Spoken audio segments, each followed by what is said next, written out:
I hate modern BMWs. Or at least, I thought I did. You see this? This is what I know. My E46 330 Ci. And for the past few years, I've been living in this world. I've been driving or being around cars like E24, E28, E30, E36, E39, all the good stuff. Manual transmission, hydraulic steering, naturally aspirated engines. This is what I think BMW is. And like most enthusiasts, I've been skeptical of the new stuff. I've read all the takes, I watched all the videos, heard all the complaints. BMW has lost the plot. They don't make them like they used to anymore. And honestly, to some degree, I believed it. I said it too.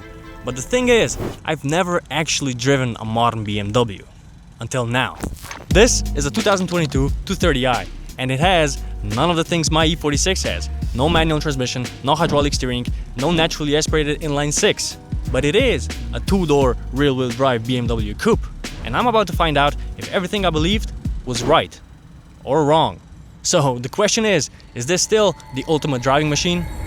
So before I even start driving this thing, let's take a step back because, on paper, both these cars are pretty similar. The 2 Series has 250-ish horsepower and my E46 has 231 horsepower. They're both similar size, although, as you can see, the 2 Series has grown a little bit. I mean, a lot. This is a 2 Series and this is a 3 Series. This is ridiculous. Look how bulky it is. From this angle, they're kind of similar. Very similar, actually. The front is where it gets interesting because just look at these two front ends. I mean, this one is just how wide, how tall is that? But I actually like the 2 Series because it's really sculpted. I mean, look at these lines. Also, this side skirt, gives you like a feeling that the car is really wide, and especially when you open the door. I mean, look at this. This is just, so bulky, so huge. You look at this. Look at the gap from here until here. Stop beeping. This is like enormous. Whereas in my car, look at this. I mean, this is nothing compared to this car. I'm not gonna hate on the design.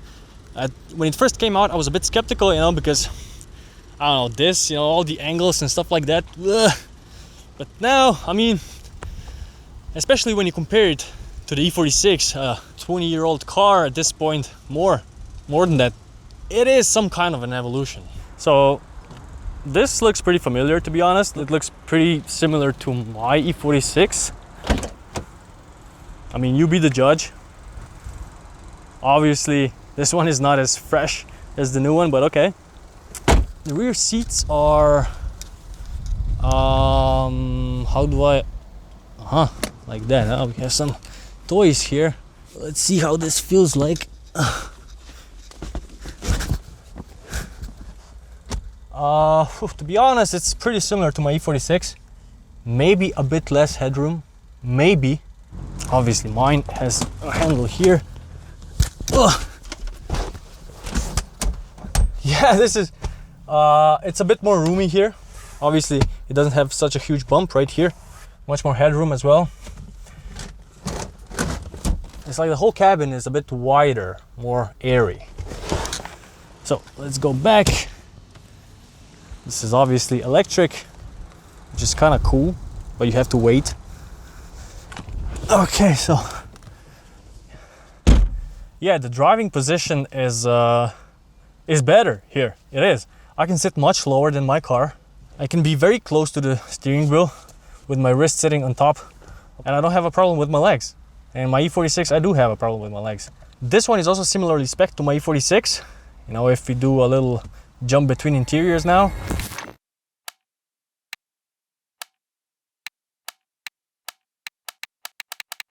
Yeah, it's pretty similar, right? Anyway, I'm not gonna go into too much detail what I find different. Obviously, this is way higher. This feels more like a Grand Tourer, like an Aston Martin or something. Feels very, massive. So anyway, let's start this guy. Oh wait, that's my key. It doesn't work that way. I can just hold the brake down and I think this will start the engine. Ooh, okay. First of all, this car has an aftermarket exhaust, okay? It doesn't sound as you will hear it from factory. Also, the steering wheel is Alcantara or suede or whatever. That's also not factory, but okay. So the initial feeling sitting in this cabin is a bit claustrophobic, maybe. The headrest is like pushed way up against my head. Or maybe there's a setting for that, but I don't know. This is a 2022 model, so it has the old school dash. It's weird calling this old school. But anyway, it has the separated gauge cluster and separated infotainment system. I don't even know how to navigate this. I guess car. I don't know. Anyway, I think we should go for a drive. What? Do I just...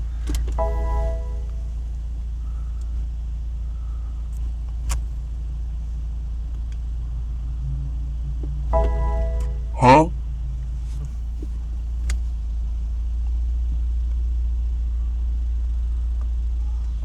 Oh, okay. I'm gonna do a few laps over here on this parking lot just to get used to the car.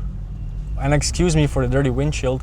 The guy just came a very long way to see me. It's kind of hard to position this car on the road. You can see the hood, which is kind of dope to me. I have a feeling that I'm sitting super low. Okay, so these are really my first impressions of this car.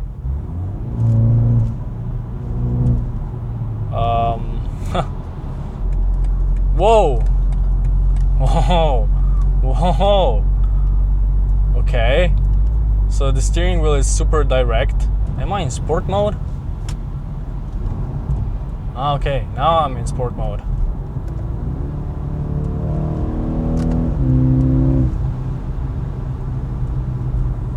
Okay, the brakes are really sensitive, but it's okay.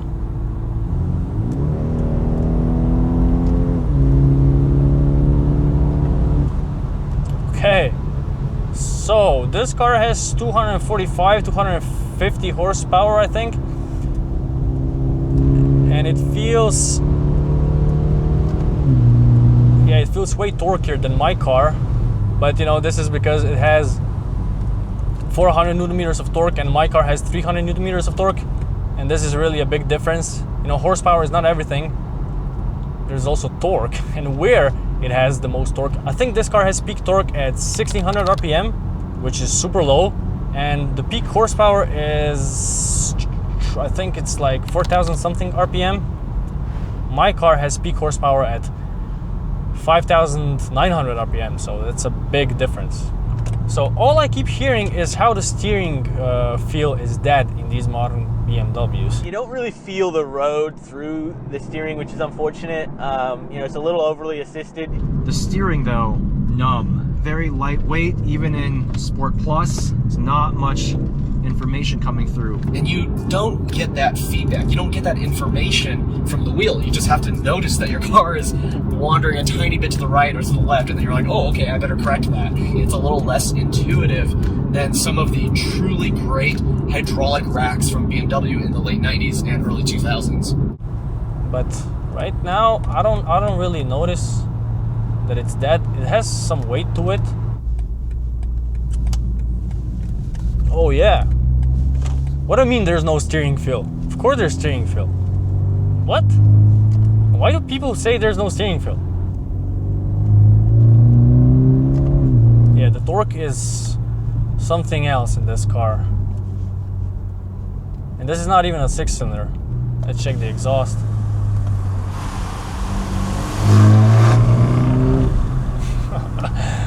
I mean, I don't really, you know, this is not my preference when it comes to cars, exhaust note. But, you know, driving it once, you know, it's pretty cool.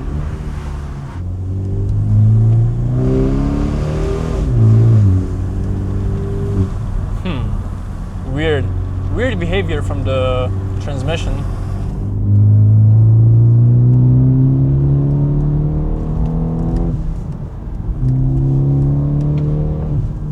So there is a slight torque power dip at like, not really sure, like 4,500 RPM or something like that.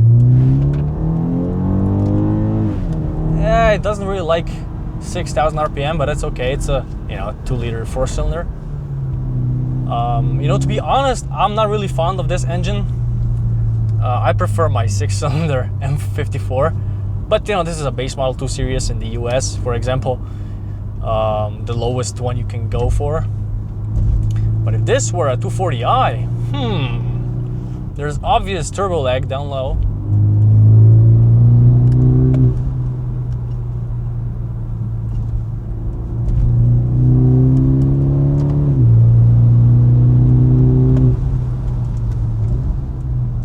The brakes are amazing on this car. This car also has M Performance brakes.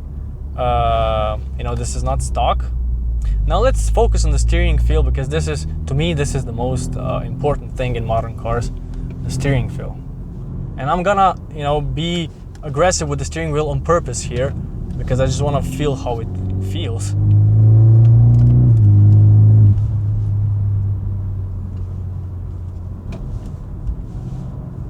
You can feel what's going on with the road. I mean, obviously you're not gonna feel the road texture. A little bit, you can feel a little bit of texture. But to me, you know, it's important that I can tell where the steering wheel weights up, where the tires load up, you know. This to me is the most important thing. And you can actually feel that. Let's try the chassis weight and balance.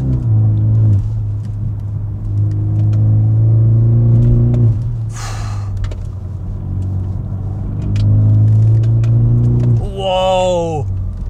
The front end is amazing on this car. What the holy sh! Holy sh! What the oh!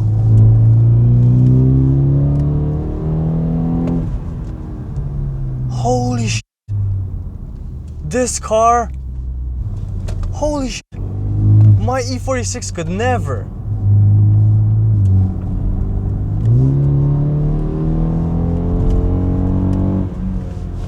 Whoa.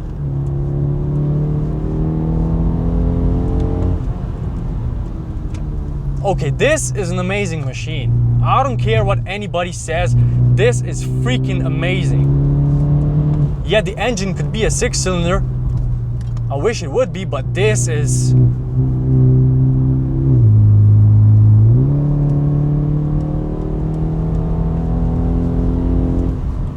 Let's check this corner.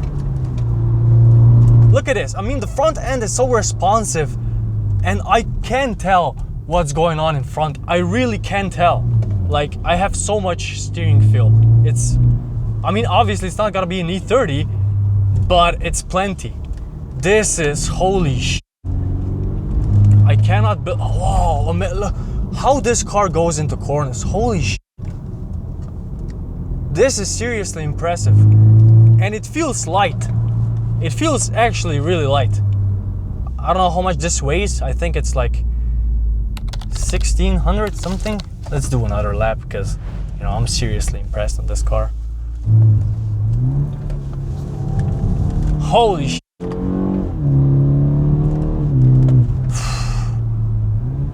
Let's see this corner. Holy sh. Plenty of steering feel.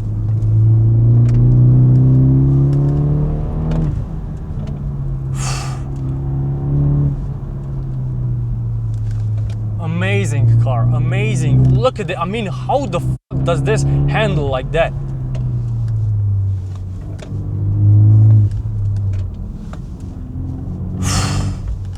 You know, to be honest, it feels super similar to my E46. This is truly an E46 successor. This feels like my E46, but better. This feels light. This feels tossable. This feels like an E46. Okay, so for anybody talking shit about modern BMWs, I mean, like I said in the beginning, you know, I'm used to old school stuff, and this is just so much better. I mean, better. I like my engine better, and I like the analog feeling, but you know, as a daily driver, this car is amazing. How this car takes corners, it's just unbelievable. So yeah, I don't like the engine. It's okay, but it doesn't compare to an NA 6-cylinder. It doesn't, it just doesn't. An NA inline 6 is mwah. Even if it doesn't have that much torque down low, it just has more feel, more linear power band, just an overall better feeling when you put the power down. But everything else is amazing on this car. Maybe these are, you know, just fake first impressions, but so far so good. You know, I think this just tells you, don't like take car reviews that seriously, I guess. Even this one, you know, don't take it too seriously. You just have to drive it for yourself. You have to drive it for yourself.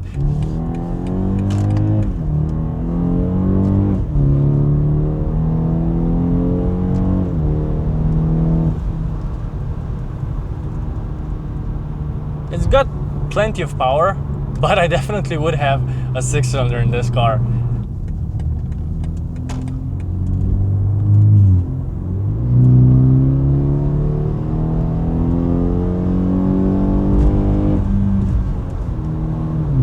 It just holds gears. It holds gears longer than I would like, actually, because at the top it kind of feels like this engine is dying. I would shift earlier, because when you go to like 6,000 RPM, there's not so much torque anymore. I guess that's the issue with a 4-cylinder, turbocharged 4-cylinder. But yeah, these highway speeds, like in a corner, you can feel the weight of the tires just loading up the steering wheel. This is amazing. I really do have to drive my E46 again after this, just to see what the f is going on, because I'm seriously impressed. Yeah, just to answer the question, is this still the ultimate driving machine? Yeah, this car, it is. Of course it is. This is amazing. This is literally better than my E46. It's better. And obviously it's better. It's newer, but you know, not a lot of people think that way. The only thing I don't like is the engine, but okay. I mean, the engine is important. To me, it's very important. I really like the engine in my car. That's why I bought it. You know, it's a 3-liter inline 6, naturally aspirated. Mwah. This car doesn't have that. But everything else is so much sharper that it kinda makes up for it. Kinda, not totally, but kinda. I would have to dwell on this a bit more. It's not too digital. It's not filtered that much.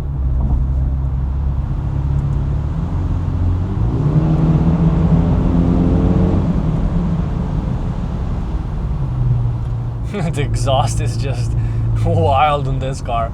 And you know, like I said, I don't like this exhaust. I feel like it's necessary because it adds to the experience, just so you can hear something in the cabin, but I don't really like how it sounds on the outside. I mean, it's good for what it is, but you know, it's good for what it is. It's a 2-liter 4-cylinder turbo, so it's good for that, but it's not good for a BMW, I can tell you that. Nothing beats an E36, M3, E46, S50, S52 engine sound, or like S38. But okay, you cannot compare this engine to those engines. I have to drive a new M2, I really do. But yeah, I will see you guys later in my E46, just to kind of confirm the things I've been saying, because I really have to drive the E46 right now. I really do. So right off the bat, what I notice is, well, the steering wheel is a bit thinner, and the whole driving position is, you know, a bit higher. There's more visibility, and the whole like cabin is like slanted towards the front, you know. But the 2 Series has a more sportish, sports car driving position than this.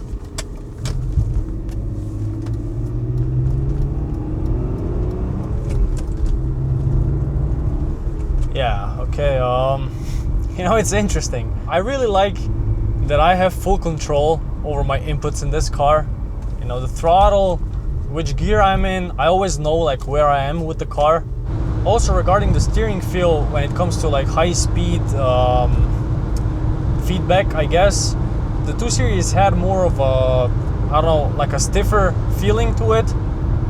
I could feel like the tires were resisting the turn more than this car, but obviously in this car you can feel the road texture through the steering wheel.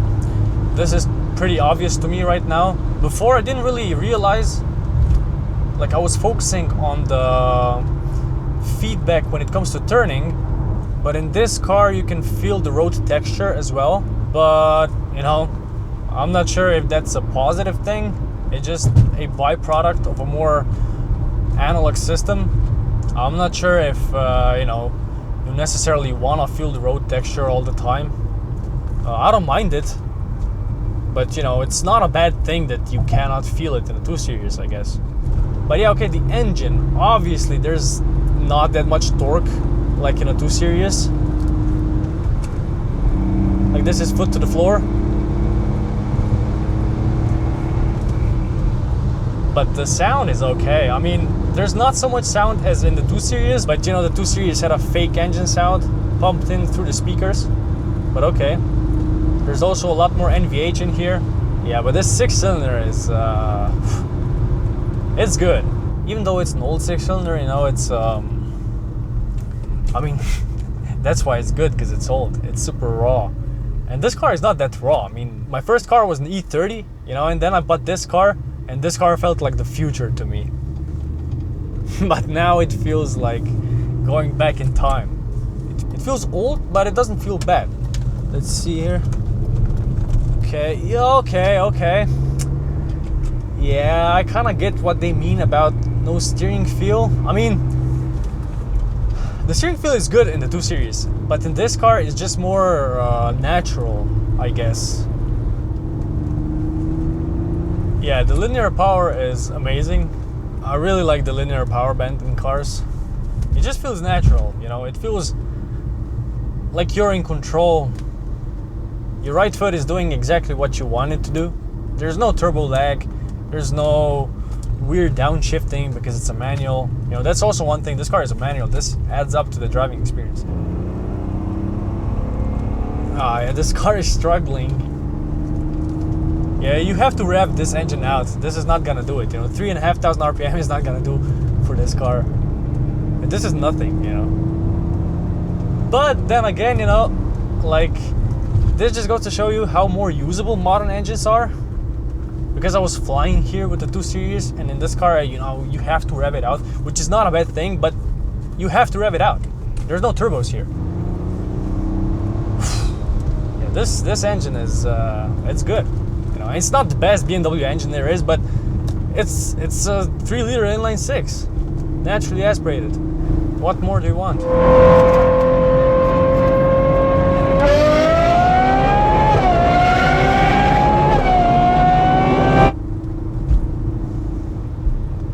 You can feel that this car is lighter, but not in a way you might expect. You know, this car has heavier inputs. Everything's so heavy. The steering feel at low speed is very heavy. The gearbox, you know, it's work.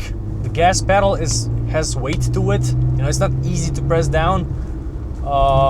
Like right here in the corners, the steering wheel is heavy. Overall, there's this heavy feeling when you go through a corner with this car. I don't know if it's because of body roll or something, but it's just, you know, you can feel that you're pushing the car. The car is like struggling. It's not as free going as a 2 Series. You have to work more. It's not bad. You know, that's why I like this car, because it's analog, but still drives pretty well. And this car is super capable as well.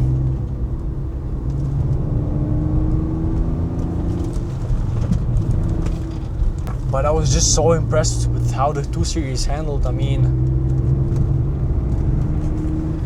like, you cannot really say which is better at this point. It's just, this one's older, a bit more raw, more analog feeling, but the new one is just so capable as a car. It's crazy. So overall, you know, I really like the 2 Series. And I'm just gonna say it. BMW has not lost the plot. They're still the good old BMW.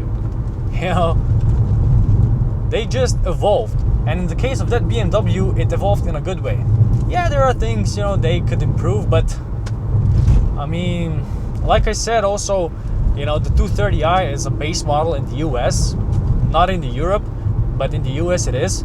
And for what it is, it's a very, very good car. I really do have to drive a new M2 just to get you know, the whole picture of what BMW is right now. But I think I get it, and I like it. I like it. If that pisses off some people, I don't know. Look what you cannot do in a 2 Series.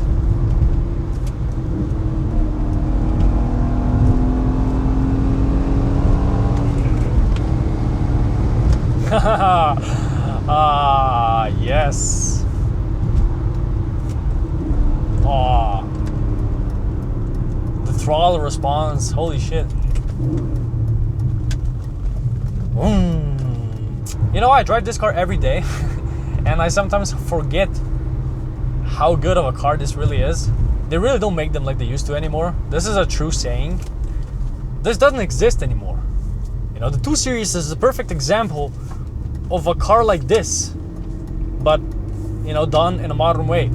And you cannot get this anymore. It just doesn't exist. This package, like naturally aspirated 6-cylinder, rear-wheel drive, blah, blah, blah, this just doesn't exist anymore. But then again, you know, maybe an M240i or an M2, a makeup in the engine department. I don't know. I have to drive them, and I will drive them. So, if you want to see me drive an M2 or any more modern BMWs, please drop it in the comments and stick around. If you enjoyed this video, please consider liking and subscribing. It really helps me out a lot. And yeah, I think that's it for this video. See you guys next time. Bye bye.